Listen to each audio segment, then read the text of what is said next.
नमस्कार, मैं मुकेश पंडित और आप देख रहे हैं देश का तेजी से बढ़ता एटीवी न्यूज़ चैनल। इस वक्त देख रहे हैं आप हमारा खास कार्यक्रम लाइव इंटरव्यू और आज हमारे साथ में खास शख्सियत है शिवाकांत दीक्षित जी। अधिवक्ता हैं, वक्ता हैं, नेता हैं, सामाजिक कार्यकर्ता हैं। सबसे पहले तो उनका स्वागत करते हैं। बहुत-बहुत स्वागत है दीक्षित साहब आपका एटीवी न्यूज़ चैनल के पैनल पर। स्वागत आपका भी है।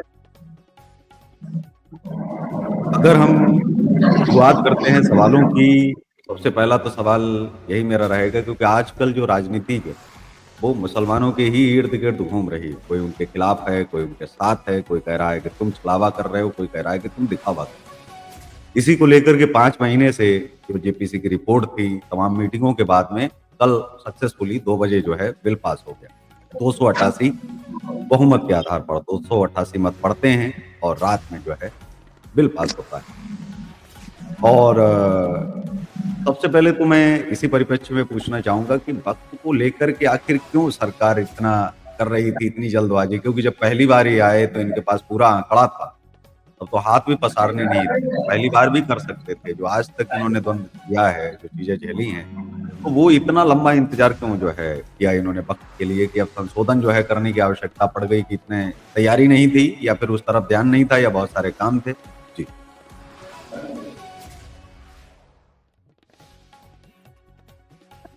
जी, दीक्षित साहब।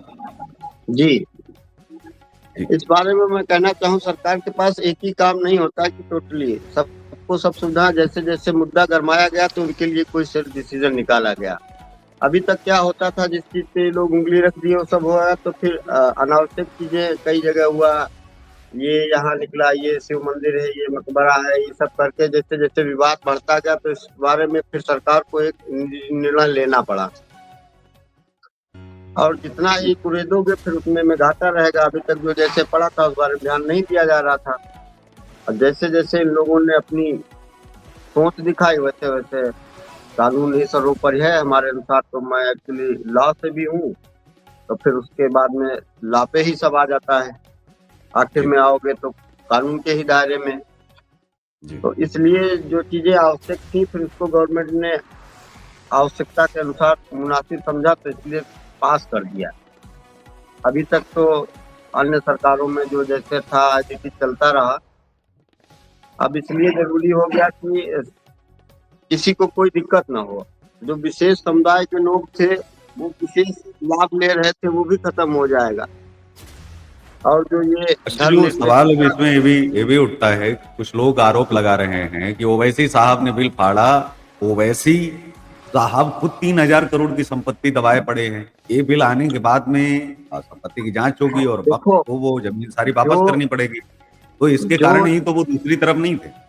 जी, अभी तो मैं यही कहना चाहूँगा अभी तो इतना ही चल रहा है, आने वाले समय में फिर वही होगा कि अभी तो ज़मीन को लेके जैसे है तो फिर एक जैसे कानून विधेयक लागू किया सबको एक ही तराजू में तौला जा रहा है, ठीक है। आगे आने वालों में फिर टोटल किसानों की भी अधिग्रहित करें सबको 5 एकड़ दी जाएगी। जी, फिर जो 5-500 एकड़ कब्जियाए बैठे उनके लिए भी फिर दिक्कत हो जाएगी। ये खाली एक विशेष समुदाय के लिए नहीं है, सबके लिए है फिर। जो जी, बढ़ता है वो बढ़ता ही चला जा रहा है। जो मिडिल जी। क्लास है वो तो जीवन यापन ही कर रहा है, गरीब जो है और गरीब होता चला जा रहा है। तो जी। इसलिए कहीं न कहीं सबको समान लेके चलने में सरकार का बहुत योगदान है। अच्छा, इसको लेकर के दिल्ली में भी बहुत सारे इंटरव्यू और शोज़ किए गए, उसमें ये पूछा गया हुँ। एक युवक से पूछा जाता है कि भई आपको फ़ायदा है, नुकसान? तो उन्होंने कहा कि जो पिछली सरकारें हैं, हम जब सड़क पर नमाज़ करते हैं, तो सरकार कहती है मस्जिद जाओ। लेकिन जब हम मस्जिद वाली जगह पहुँचते हैं, तो वहाँ तो नहीं कुछ है ही तो नहीं। मतलब बना ही मैं नहीं है, उन्होंने बनाया ही नहीं, कोई काम ही नहीं किया है, तो हम क्या करें? मतलब उन्होंने साफ-साफ कहा कि वक़्फ़ ने कोई काम किया ही नहीं। केशव जी मैं कहना चाहूँगा कि जैसे नमाज़ पढ़ सड़क पर नमाज़ पढ़ने का क्या? अगर सीखना ही है तो फिर विशेष समुदाय को हम नहीं एक तरफ कहेंगे और भी समुदाय हैं, हिंदू है, मुस्लिम है, सिख है, ईसाई है। खाली एक ही इंडिविजुअल एक ही समुदाय क्यों तंग करता है? एक ही समुदाय सड़क पर क्यों उतर आता है? उसके लिए भी व्यवस्थाएँ हैं। अगर कहीं व्यवस्थाएँ कम हैं, व्यक्ति अधिक हो रहे हैं, उनकी पॉपुलेशन ज़्यादा है तो वो फिर उनके लिए बड़ा बनाया जाएगा। हमारे जी, यहाँ हमारे समुदाय में मंदिर है, बहुत से हैं, सब लोग अपना कहीं कोई वोट पे तो नहीं कुछ करने लगता है। जी, भाई बिल्कुल। जुलूस आपका भी जुलूस निकलता है, शादियाँ निकलता है, इसमें कभी कुछ नहीं होता, खाली नमाज को लेके ही क्यों होता है। जी। उत्तर प्रदेश की राजनीति की अगर हम बात करें तो इस समय बहुजन समाज पार्टी बहुत नीचे जो है जा रही है। चंद्रशेखर रावण जो है अब आगे आ रहे हैं, क्योंकि संसद में भी अपनी जगह बना चुके हैं, पार्टी को भी बढ़ा रहे हैं लगातार। दूसरा सवाल उठता है कि समाजवादी पार्टी ने बहुत अच्छा प्रदर्शन किया, लेकिन क्या यह प्रदर्शन अब जो है इस बिल के सहारे कहीं डूब तो नहीं जाएगा? क्योंकि अब यादव भी सड़क पर आ चुका है और वो कह रहा है कि आप तो इफ्तार पार्टी में जा रहे हो, नवरात्रि में नहीं आ रहे हो। आप गाय को गंदगी सत्ता बता रहे हो, भगवान कृष्ण पर आरोप लगा रहे हो, तो इनको लेकर के क्या समाजवादी पार्टी में अब एक अलग बात शुरू हो गया है कि कांग्रेस और सपा में होड़ ये मच गई है कि मुस्लिम वोट किसी को बट ना जाए कहीं, वो हमारी तरफ ज़्यादा है। नहीं, सपा जो यादवों की पार्टी कही जाती है, यादव में भी और विशेष समुदाय मुस्लिम भी उसमें ही आता है। मोर जी, देन वो अपना निजी वोट, सपा मुस्लिम और यादव अल्पसंख्यक को मिला के अपना वोट मानती है, हुँ, मैं कहना चाहूंगा, लेकिन ये कहीं ना कहीं गलत मानती है। हुँ, क्योंकि उनकी जो विचारधारा है, जो बयानबाजी है, ये चीजें आ रही हैं खुल के। भाई हुँ, हमारी किसी इंडिविजुअल बयानबाजी नहीं निकलती, तुम किसी चीज को जैसे हुँ, ब्राह्मण है, ब्राह्मण को लेके आप कह देंगे कि ब्राह्मण तो अब दो तीन प्रकार के ब्राह्मण मान लो, अगर ब्राह्मण गरीब हुआ सुदामा, अगर बढ़ गया तो फिर रावण। हुँ, तो अब तुम ब्राह्मण को कहोगे कि तुम पूजा नहीं करोगे, तुम घंटी 200 रुपए ज्यादा ले लो, घंटी बजा दो जाके घर के भीतर, तो फिर ब्राह्मण कहाँ स्वीकार करेगा। ऐसे यादों में तुम्हारे घर में गंध आती है, तुम गोबर जलाते हो, तो ये हुँ, उनका निजी व्यवसाय है। अगर जिस दिन यादव ये सोचने लगेगा, यादव क्या कोई भी, हर समाज जानवर पालता है, एक विशेष हुँ, यादव ही नहीं, मोर देन मतलब भैंसे गाय तो दूध की एक आधुनिक मानव जीवन में दूध की तो विशेषता ही है कि जन्म से लेकर मृत्यु तक दूध एक ऐसा पौष्टिक आहार माना गया है कि सबको ही जरूरत पड़ती है। चाय से लेके हुँ, अन्य जो खाने पीने के पदार्थ हैं, सब दूध से ही बनते हैं। हुँ, तो अब दूध अगर आदमी पालेगा नहीं, दूध निकालेगा नहीं, तो दूध लाए आएगा कहाँ से, फिर तो सिंथेटिक पिया जाएगा। हुँ। हजारों करोड़ों लीटर की पर डे खपत है और पैदा होता है 70%, तीस हुँ। परसेंट फिर भी हम लोग केमिकल खाते हैं। अगर एक जनपद में 10 लाख लीटर दूध। नहीं, लेकिन आरोप अगर धार्मिक दृष्टिकोण से भी अगर आरोप देखें तो लोग इनके ऊपर आरोप ये लगा रहे हैं कि रसखान जैसे भी तो मुस्लिम हुए जो अनंत प्रेम करते थे कृष्ण से। डॉक्टर एपीजे अब्दुल कलाम स्वयं गीता पढ़ते थे और उन्होंने कई बार महाभारत का जिक्र किया और कृष्ण का जिक्र किया। तो वहीं दूसरी तरफ जो अपने आप को कृष्ण जी को अपना दादा बताते हैं और वो तो उनसे कनेक्ट नहीं हो पा रहे हैं, वो जुड़ नहीं पा रहे हैं, और वो इस तरह की बयानबाजी, इस तरह की चीज़ें जो है फैला रहे हैं, उनको कभी देखा ही नहीं गया। देखो सब इसमें नहीं होते हैं, तो कुछ लोगों का एक मोटिवेट होता है, उनका निजी जीवन ही होता है दूसरों पे उंगली उठाना। मैं सबको नहीं कहना चाहूंगा, लेकिन कुछ व्यक्ति हुँ, विशेष होते हैं, उनको कभी कभी पॉपुलैरिटी के लिए भी कुछ बोलना पड़ता है।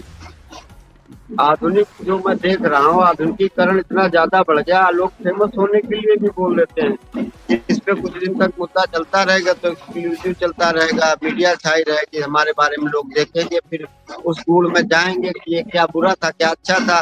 उसमें कुछ की विचारधारा से मैच होगा तो कुछ की जो विचारधारा से नहीं मैच होगा, लोग कहेंगे नहीं वो गलत ही अच्छा था। राणा सांगा को लेकर के आपके मन में क्या प्रश्न आता है? 80 घाव और अब तो 81 घाव कहे जा सकते हैं, वो भी दे दिया, राणा कहा बचा है। जी। राणा सांगा को लेकर मैं अभी कुछ नहीं कहना चाहूंगा। अगर राणा सांगा को लेकर कहूंगा तो बहुत लंबा खिंच जाएगा, ठीक है। हुँ, इसमें कहीं न कहीं कुछ न कुछ जैसे एक दे दिया गया, हुँ, उसमें जाके लोगों ने विरोध किया या कुछ भी किया, तोड़-फोड़ हुई, ये हुआ, वो हुआ। ये तो वही है कि पॉपुलैरिटी के चक्कर में ही लोगों ने किया, हुँ, बाकी कोई हुँ। बस होता नहीं है कि इसमें नहीं, लेकिन अगर गलत शब्द निकल गए थे, तो माफ़ी माँग लेने में क्या हर्ज? कई बार तो लोग माँग माफी लेते हैं ना दूसरे देने में पे। कुछ हर्ज ही नहीं है। अगर किसी के बारे में गलत बोल दोगे तो मैं माफी, इन लोगों में जिनके तो संविधान में है कुछ भी कह दो।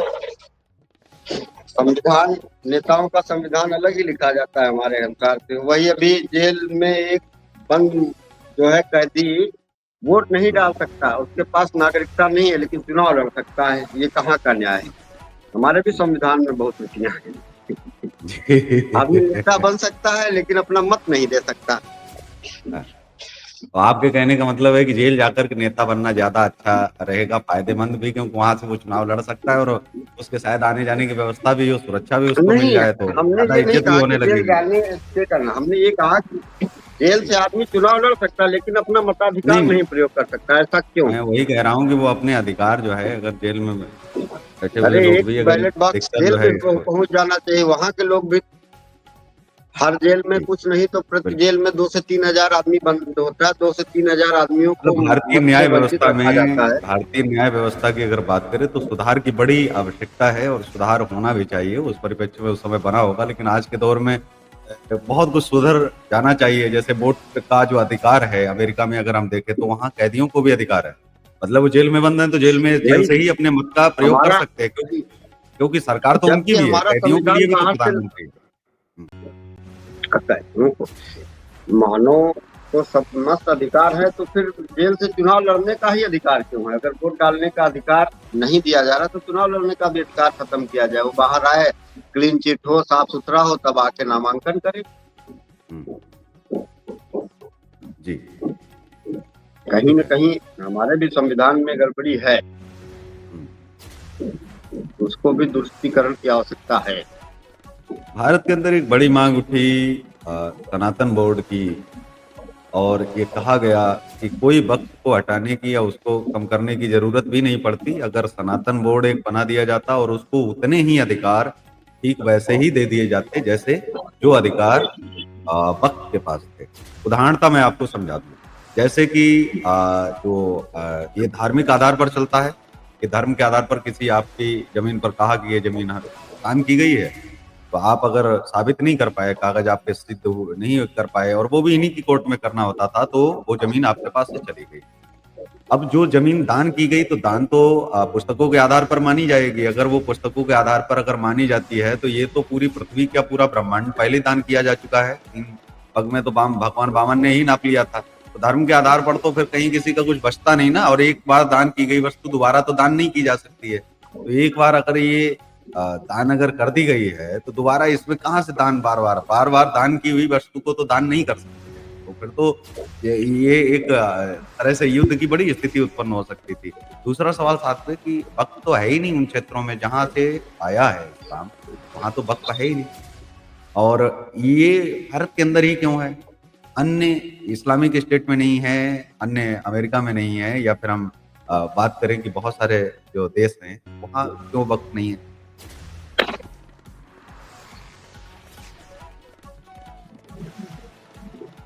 हमने बताया ना कि अपने यहाँ दिक्कतें हैं, अन्य सरकारें जो भी रहीं। वक्फ बोर्ड का गठन कब हुआ था? इस बारे में आपको है जानकारी? हाँ, ब्रिटिश हुकूमत के दौर में ही हुआ था, और ब्रिटिश ये हुकूमत के था। दौर पे हुआ था। होता क्या था कि सबसे ज्यादा जल्दी सरेंडर होने वाली विशेष समुदाय के लोग यही थे। हुँ, हुँ, आप समझ रहे हैं, सरेंडर होने के बाद हम लोग कहीं जैसे मंदिर बना देते थे, मस्जिद बना देते, उसमें लगता समय था। और हुँ, वक्फ को बना देना, बोर्ड बना देना और जमीन कब्जा करना, नहीं कुछ हुआ तो एक आदमी हुँ, एक्सपायर हुआ, उसको गाड़ दिया, वो कब्रिस्तान बोला जाने लगा। उसके बाद वो बोर्ड गठित कर दिया गया, वो एक जमीन हो गई, वो ट्रस्ट का हो गया। ऐसे ऐसे करके बहुत सी जमीनें जो है हुँ, नाजायज भी हुँ, कब्जे में चली गई। हुँ। अब वहाँ पे बड़ा कोई मकबरा बना दिया गया है, लेकिन उन सब के कोई प्रमाण नहीं मिलेंगे आपको। लेकिन अपना कहीं नहीं, भी कोई भी होगा। लेकिन यहाँ सवाल ये उठता है, जो स्वतंत्रता अधिनियम है, जो स्वतंत्रता अधिनियम 1947 है, उसमें क्या कहा गया था कि जब तक एक-एक मुस्लिम जो है वो पाकिस्तान नहीं पहुँच जाएगा, तब तक जो है ये कंप्लीट इसको जो है हम फ्रीडम नहीं मानेंगे, और इसको लेकर के बाबा साहेब अम्बेडकर ने भी अपनी पुस्तकों में ज़िक्र किया है भारत विभाजन का। तो भारत विभाजन के ठीक जब जिन्ना खत्म हो जाता है तो लियाकत पैक्ट आ जाता है। लियाकत पैक्ट में डॉक्टर बाबा साहेब मना करते हैं, वो कहते हैं कि देखो 10 साल लगेंगे, 20 साल लगेंगे, लेकिन आपने इनको नागरिकता नहीं देनी है यहाँ। इनके हिस्से की ज़मीन हम दे चुके हैं पहले से ही। तो अगर ये वहाँ चले गए होते तो यहाँ तो वक़्त होता ही नहीं ना। मतलब कहने का अर्थ ये है कि यहाँ तो वक़्त भी नहीं होता ना all India Muslim personal law board ये होता, ना अब ये होता, हम ना वो लोग बहुत आगे निकल आए। जो पीछे क्या हुआ, पीछे से ही दिक्कतें बढ़ती चली आई, पीछे से ही दिक्कतें चली आई। इनको जमीन भी दी गई, अलग स्टेट भी इनका दे दिया गया, फिर भी लोग, ये लोग, हमारे लोग, जैसे कश्मीर को ही ले लो। हुँ, अब जब से 370 ये सब हो गया, तब से आप वहाँ, हम लोग वहाँ कुछ नहीं कर सकते थे। ये हमारा संविधान, हमारे यहाँ का कानून इतना लचीला है, इतना, हम लोग तो वही आपसी प्रेम और सौहार्द के प्रतीक अन्य देश मानते हैं हुँ, कि यहाँ कोई भी आ जाए, कहीं से भी भाग के आ जाए, हम शरणार्थी को शरण देते हैं। हुँ, अन्य जगह चले जाइए आप, शरणार्थी को उसी स्थिति में, अभी अपना अमेरिका ले लो, चाहे दुबई ले लो, जो इस्लामिक कंट्रीज अन्य कई है, गुलाम और दास इस्लामिक प्रथा वहाँ दास्ता दास्ता दास की तरह ही प्रथा है। रहते हैं जिस रखे ठीक जाते है, हैं। खैर छोड़ो, कोई बात नहीं, दास प्रथा है, जहाँ राजा होगा तो वहाँ दास प्रथा होगी, धन होगा वहाँ तो दास रहेंगे ही। जी, जाना ही नहीं चाहिए यहाँ के लोगों को। जी। आदमी नौकरी अच्छा करना पसंद करेगा। भारत भारत के के अंदर अंदर अगर हम सबसे बात बड़ी विडंबना है कि आदमी नौकरी करना पसंद करेगा, अपना व्यापार करना नहीं पसंद करेगा। नहीं पसंद है। हमारे मोदी जी, आप 5 लाख रुपए लेके अपना कोई निजी का एक सुई बनाना शुरू करिए, हुँ, अपना निजी व्यापार शुरू करिए, आप बिजनेसमैन बोले जाएंगे। आप हुँ, लेकिन सुई नहीं बनाएंगे, आप 1 लाख रुपए 10 लाख रुपए पैकेज पे बाहर जाना पसंद करिए। हुँ, इसको हम लोगों ने नाम दे दिया प्रतिभा पलायन, कि भाई वो बहुत हुँ, होशियार था, हम हुँ, उसके योग्य यहाँ काम नहीं था, इसलिए वो विदेश चला गया। हुँ, बिल्कुल। इतना थोड़े होशियार हो गया था कि वो विदेश जाके वही शिक्षा, हुँ, आदमी तो वही था, शिक्षा भी यहाँ से लेके गया था, शिक्षित भी यही हुआ, उस शिक्षा का प्रयोग उसने विदेश में किया जाके, हुँ। एक फायदा यहाँ ठीकरा हुआ पर। मुसलमानों के सर फोड़ा जाता है, हमेशा ये कहा जाता है कि मुस्लिम इसके लिए ज़िम्मेदार हैं। भारत विभाजन के लिए कभी कहा जाता है कि जो है कोई और ज़िम्मेदार है। बहुत सारे खालिस्तानियों के ऊपर ठीकरा फोड़ा जाता है कि मुस्लिम अगर नहीं होते तो शायद भारत का विभाजन नहीं होता, 11 टुकड़ों में ये हिंदुस्तान नहीं बढ़ता। मेरे कुछ थोड़े-थोड़े तथ्य हैं जो आज भारत को तोड़ रहे हैं, इनके लिए कौन ज़िम्मेदार है? भले ही मुस्लिम का नाम लगा दिया जाए, लेकिन तथ्यों को, आँकड़ों को आप गलत साबित नहीं कर सकते हो। विभाजन, पहला तो ये विभाजन, है कि पहला तो ये सुनिए, है कि जैसे उत्तर प्रदेश या विभाजन बिहार के के लोगों लिए, को विभाजन नहीं के लिए जनता मैं जिम्मेदार तथ्य नहीं रख रहा होती हूँ। है, इसके मैं हम क्या तथ्य कह रख रहे रहा हूँ। नहीं, मैं तथ्य रख रहा हूँ आपको, एक-एक हैं। जी, करके और उन पर जो है आपको जवाब देना है। पहला ये उत्तर प्रदेश, बिहार के जब लोग जाते हैं महाराष्ट्र में, मान लीजिए, तो वहाँ ये कहा जाता है कि आपको मराठी बोलनी है, अगर आप मराठी नहीं बोलते हैं तो आप रहने के लायक नहीं। हालाँकि ये संविधान के हिसाब से बहुत बड़ा अपराध है, भारत के किसी भी व्यक्ति को कहीं भी जाने से रोकना या उसकी भाषा के आधार पर उससे नफ़रत करना या जातिगत या उससे किसी भी जाति, भाषा, लिंग के आधार पर आप उससे कर रहे हो तो आप अपराधी हो। अब ये जो नफ़रत चली आ रही है, जैसे हम कहें कि राज ठाकरे बहुत बड़े हिंदूवादी नेता हैं, तो राज ठाकरे बहुत बड़े हिंदूवादी नेता हैं, तो हिंदी भाषियों से नफ़रत क्यों करते हैं? तो अब यही नॉर्थ को साउथ में पूरी तरह से अलग देखा जाता है। पश्चिम बंगाल का ब्राह्मण उत्तर प्रदेश के ब्राह्मण से नफ़रत करता है, बिहार के ब्राह्मण से पश्चिम बंगाल के लोग नफ़रत करते हैं, पश्चिम बंगाल वालों से असम के लोग नफ़रत करते हैं। नफ़रत की वजह क्या है? भाषा, दूसरा क्षेत्रवाद और तीसरा राज्यवाद। तो इन 3 चीज़ों पर तो हमेशा लड़ाई हुई है और उसी के आधार पर जो है आज तक 11 टुकड़े हो गए, हमारा तिब्बत हमसे अलग हुआ। अगर हम अफ़गानिस्तान, पाकिस्तान को अगर छोड़ दें, अफ़गानिस्तान भी जिस समय अलग हुआ था उस समय वहाँ पर एक ब्राह्मण का ही शासन था। तो बहुत सारे जो राज्य हमसे अलग हुए, वो एक-एक करके टुकड़े इसीलिए होते चले गए। आज भी भाषा के आधार पर लोग अपना-अपना राष्ट्र एक बनाने की सोच रहे हैं। उनकी कल्पना में उनका एक राष्ट्र ही बसता है। उनको ये लगता है कि अगर आप पंजाब में पहुँच गए हो और आपको हिंदी आती है, आपको पंजाबी नहीं आती है, तो आपको ये महसूस वो करवाने का प्रयास करते हैं कि भाई आप तो दूसरी दुनिया में आए हो। भारत पहला दुनिया का ऐसा राज्य है, पहला ऐसा देश है जिसके अपने ही राज्यों में, उसके दूसरे राज्य में उसको बाहरी बोला जाए। जबकि ऐसा अन्य किसी भी देश में आपको कोई प्रमाण नहीं मिलेगा कि उसके अपने ही देश में, चाहे वो किसी भी कोने में चले जाएँ, उनको बाहरी नहीं बोला जाता है। भारत पूरी दुनिया में लगभग जितने भी 700-800 माइक्रोनेशन हैं और 193 के आसपास जो है देश हैं, 198 के आसपास। तो इनमें जो है कहीं भी कोई ऐसा देश नहीं मिलेगा जो वहाँ के नागरिकों को बाहरी बोला जाता हो या उनको इस तरह से ट्रीट करवाया जाता हो कि भई आप बाहरी हो। तो ये क्या है मतलब इससे जब बाहर हिंदू आ ही नहीं पाएगा तो हिंदू राष्ट्र अगर बन भी जाएगा उससे फ़ायदा क्या है? जी।